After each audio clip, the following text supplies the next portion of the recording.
dari kelompok 3 bersama saya Anissa. Saya Dola. Saya Intan. Dan saya Rizky. Di sini kami akan menampilkan video pembelajaran mengenai materi fungsi dan jenis surat pemberitahuan pada pajak. Silakan ditonton. Pemberitahuan pajak memiliki peran penting dalam menjaga kepatuhan wajib pajak terhadap kewajiban perpajakan mereka. Dengan menerima pemberitahuan yang jelas dan tepat waktu, wajib pajak dapat mengambil tindakan yang diperlukan, seperti membayar pajak, mengajukan laporan, dan menyelesaikan masalah pajak yang muncul. Jenis dan fungsi surat pemberitahuan pada pajak. Yang pertama, kita akan membahas mengenai fungsi surat pemberitahuan pada pajak. 1.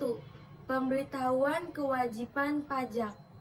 Surat pemberitahuan berfungsi sebagai sarana untuk memberitahu wajib pajak tentang jumlah pajak yang harus mereka bayarkan. Yang kedua, informasi data pajak. Surat pemberitahuan juga berisi informasi terkait data pajak wajib pajak. 3. Pemberitahuan perubahan peraturan pajak. Otoritas pajak dapat menggunakan surat pemberitahuan untuk memberitahu wajib pajak tentang perubahan dalam peraturan perpajakan. 4. Pemberitahuan penalti atau sanksi. Jika terdapat ketidakpatuhan atau pelanggaran perpajakan, surat pemberitahuan juga berfungsi sebagai sarana untuk memberitahu wajib pajak tentang potensi penalti atau sanksi yang dapat dikenakan. 5. Pemberitahuan pemeriksaan pajak. Otoritas pajak dapat menggunakan surat pemberitahuan untuk memberitahu wajib pajak bahwa mereka akan menjalani pemeriksaan pajak. 6. Mendorong kepatuhan pajak.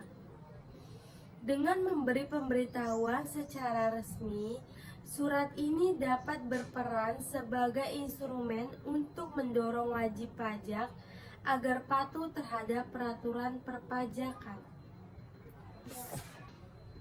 Lalu yang kedua, kita akan menjelaskan mengenai jenis-jenis surat pemberitahuan pajak.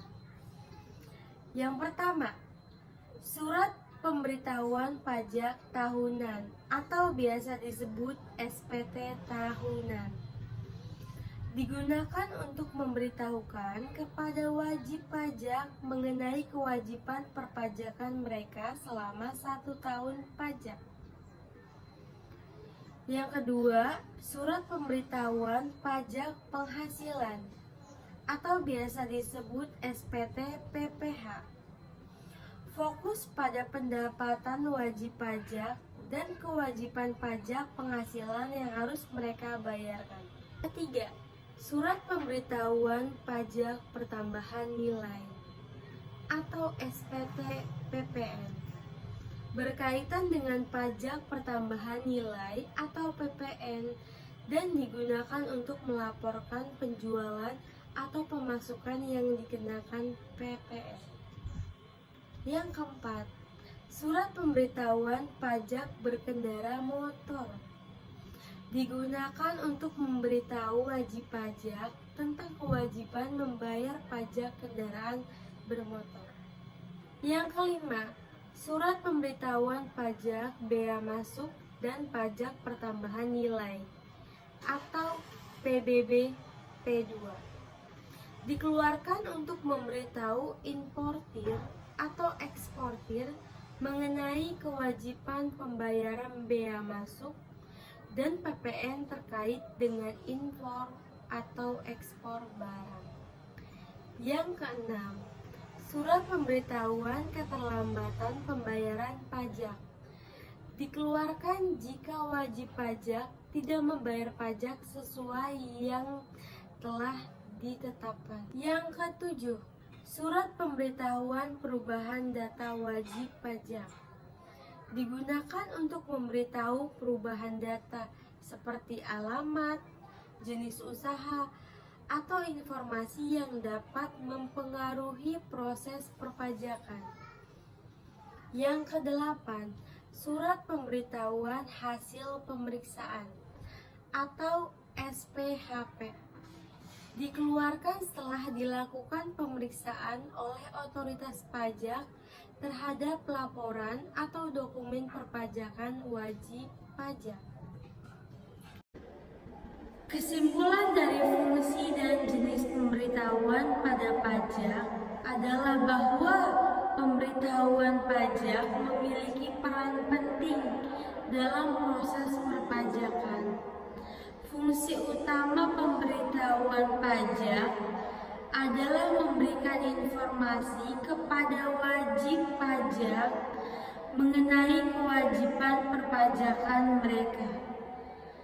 Pemberitahuan tersebut akan berupa pengumuman atau pemberitahuan resmi dari otoritas pajak kepada wajib pajak. Saran untuk wajib pajak. Yang pertama, pahami kewajiban pajak. Pastikan Anda memahami dengan jelas jenis dan jumlah pajak yang harus dibayarkan. Yang kedua, rencanakan pajak Anda. Buatlah perencanaan pajak yang efektif untuk mengoptimalkan pengeluaran Anda dan mengurangi beban pajak yang tidak perlu. Yang ketiga, simpan bukti dan catatan pajak. Pastikan Anda menyimpan semua bukti dan catatan pajak yang relevan terkait dengan penghasilan, pengeluaran, dan investasi Anda. Yang keempat, manfaatkan fasilitas pajak. Ketahui dan manfaatkan semua jenis fasilitas pajak yang tersedia, seperti potongan pajak, intensif, atau penggunaan atau pengurangan biaya tertentu. Yang kelima, gunakan jasa profesional. Jika Anda merasa bingung atau tidak yakin tentang perhitungan pajak Anda, pertimbangkan untuk menggunakan jasa seorang akuntan atau ahli pajak yang berpengalaman. Yang keenam, jaga kepatuhan pajak. Pastikan Anda membayar pajak dengan tepat waktu dan mengajukan laporan pajak Anda sesuai dengan jadwal yang ditentukan. Yang ketujuh, edukasi diri sendiri. Selalu berusaha untuk memperbarui pengetahuan Anda tentang peraturan dan kebijakan pajak terbaru. Sekian, terima kasih. Terima kasih sudah menonton sekian video pembelajaran dari kelompok kami. Semoga bermanfaat. Assalamualaikum warahmatullahi wabarakatuh.